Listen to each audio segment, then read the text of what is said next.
Hello, my name is Rich Tschirhart. I play bass in the Suicide Machines. We are on the end of leg one for a full U.S. tour with Less Than Jake, Fishbone, Me Bambi is doing leg one, Catbite's doing leg two. There was the opener has to have bite in the name, is what they told us. But we're at day 2 of Chicago. Tour's been going great. So hopefully you've come to it or will on the next leg. But we're going to talk about my bass gear today. So I play Fender. This began its life as an American original 50s P bass.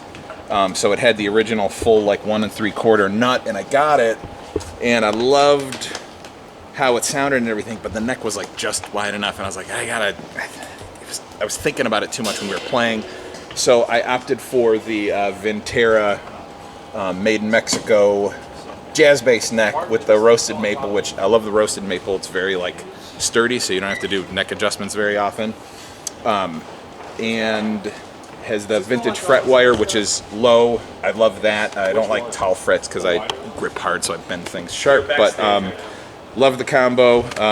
The reason I picked this color is because I showed it to our drummer and I said, look at how ugly this thing is, and he said, it's so ugly you have to buy it.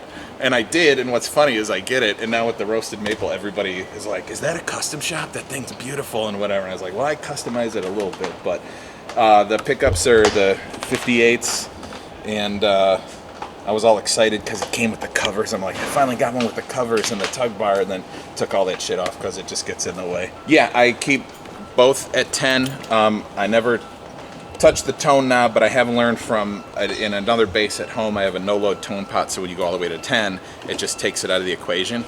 And for me, it actually makes it too gritty, like too harsh. But I like run like high mids. That's like kind of my thing. So it's already pretty aggressive. But I know some people will just take them out or unhook them, but I know that's just a little too much for how I have everything else dialed in. Ernie Ball strings, we'll talk about that in a second, but yeah, keep these both at 10, and then, where's my backup? Use Enki cases. Once you start using the double case, you never buy a single case ever again. They're super convenient. Got my little like tool pack in here, all the, if something breaks, got all the like screws, little tool thing. This lives in here because we can fly with this. Keep a tuner in here. I always take the backup to the dressing room to warm up before we play. But this guy here, this began its life as a Squire Affinity PJ, but I don't like mixing the two. I have some jazz basses at home that I really like, but I just don't really care for this combo, so this was always kept off. And then the reason I changed it is we played a show and I broke a string and I had to grab the Squire as the backup, and it sounded good, but it sounded just too different from the gold one. We were in the middle of a hometown show, and I'm like, I can't re-EQ everything, and I was like, I gotta fix this problem, and that was, I bought the same neck, so this is the same as the one that's on there, and these are the 62 custom shot P-Bass, which I've tried almost all of the Fender pickups, and these are absolutely my favorite. Aftermarket pick guard and tug bar, just because I wanted it, I don't know, feel like these like make you look cool or something. So I just covered up the jazz with the sticker. Justin and I used to, for a very short time, used to throw our basses, like we used to throw our guitars at each other at the end of the set, and we were like, it just broke too much, so we stopped doing it. But this was a casualty of that, because when it still had the P bass, it was 3 knobs and the jack was here, and the way it fell, it cracked all this off. So I'm like, I'll just go back together, it's fine.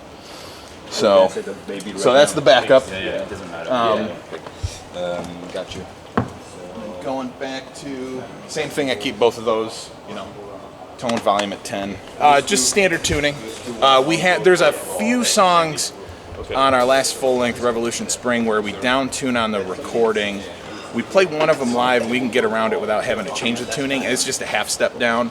Another one we're talking about adding back into the set. So for that, I would probably just tune the backup bass to the half step down, so we're not taking up time on stage and whatever. But strings, we are big fans of Ernie Ball. It's my favorite string, honestly, since I was a kid and started playing, because I used to play everything, and these are my favorite.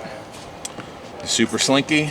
I used to play the thicker gauge, but I can play these a little faster, and I don't know. I'm older now, so I need to cheat wherever I can to keep that speed up. We do I like the string cleaner. It seems like it helps to me. Got the standard Dunlop polish, deoxit in case we need it for something, and Gorilla Glue for everything else. Let's cram back in here. Sometimes I kill the E string before I kill the rest of them, so I just started doing keep a single E string in case I don't want to change out the whole set. Like, varies depending on how sweaty or how much crud gets on the guitar. Just backups of all the cables and stuff I need for plugging all this stuff in. Got the 2 wireless packs, 1 main, 1 backup, 2 mics, 1 main, 1 backup, spare. Got 1 spare of everything, so if anything breaks, do that. This is just more tools and random stuff in case we need it. And then I'm using my old PVT Max. I have 2 of these. The second one actually tested fine before we left, but something happened. I don't know if something rattled loose on the drive to the first show. So I pulled that one out. That one's got to go in for service. But I use the Mini Max for when we do fly gigs. I have like a smaller Pelican case at home, so I can fit a scaled down version of this in 1 bin, and then we can just take that on the airplane, and it's all dialed in, good to go. So I pulled that out and put it in here. So this is my backup for this rig on this run, but when we do shorter stuff, that's my main one. But this doesn't have the tube preamp. These do. Sometimes people get a kick out of like, who plays Peavey? But I really like their bass stuff. It was like the first thing I bought when I was like, I think I got the first one when I was 17, and then my buddy had one, he was selling it, and I bought that one, and like they sound good. I recorded, we did 2 records with Bill Stevenson at the Blasting Room, Matching Some Gasoline and War Profiteering, and I actually used that. I took them out there, and we lined up all the bass stuff Bill had and did some tests, and he's like, damn, that thing actually sounds really good. So that's what we ended up using on the record. So passive bass, but it's got the tube preamp, and like I just dial in the pre and post gain the same, and like it just for like my tone, like I said, it's kind of like aggressive, like hot, little gainy, like keep the mids up. This just adds a lot of output, even if I tick it up a little bit. I usually keep it around 5, but it's just this setup, it's just loud enough that it's like when I want to make it quieter, it's like if you get too far below 2, it kind of like it's not hitting the gas hard enough on like the preamp and all that. So it's almost like I'm using these more like a volume for the lower thing. It's still loud as hell, but I'd keep the solid state off for the preamp. Sorry, keep the solid state one off. I do use the EQ, so I push the mids, and this stuff is for if you have 2 cabinets, you can make 1 cabinet the low end, the other the treble. And I don't screw around with it. But yeah, I love these things. So power conditioner is something I got for free. My old job was throwing stuff away, and I was like, that's a power conditioner. I'm taking that. I don't know what brand it is. So my main, I got the Velcro on here. Even when I do the fly rig with this, it's those Shure GLXD 16 Plus or something. These things are amazing because it's just this in the foot pedal. You don't need the rack and all that other stuff. They work great. So we have a backup of this too. Into the multi-comp, because the way I hit the strings hard enough, like compressor benefits me.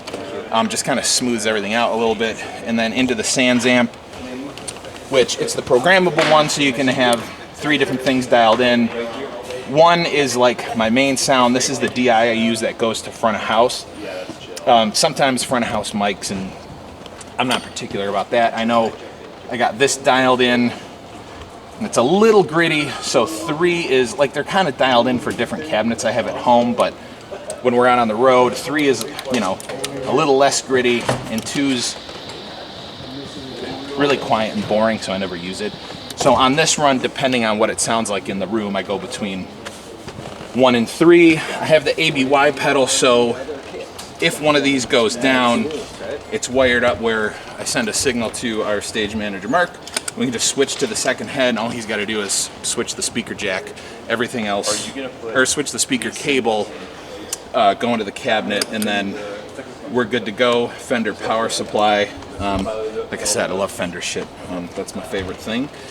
And then you got the Ampeg 610 cabinet. I prefer the 610s to the 810s. They're a little like more like mid-rangey, which is what I'm doing with all this, and yeah, they're just a little easier to move around than the 810s and whatever. So that's the rig. Thank you for checking out the rig. If you want to keep up with everything that the band's doing, our main thing is Suicide Machines Detroit on Instagram, and then we also have suicidemachinesdetroit.com. All information about all the stuff we're doing is on there. So if you want to know what we're up to, check out those two things. My Instagram handle is Filthy Stinking. If you want to see me tinker with bass stuff, I'm always like screwing around in my workshop in the basement. So, but yeah, thank you for watching.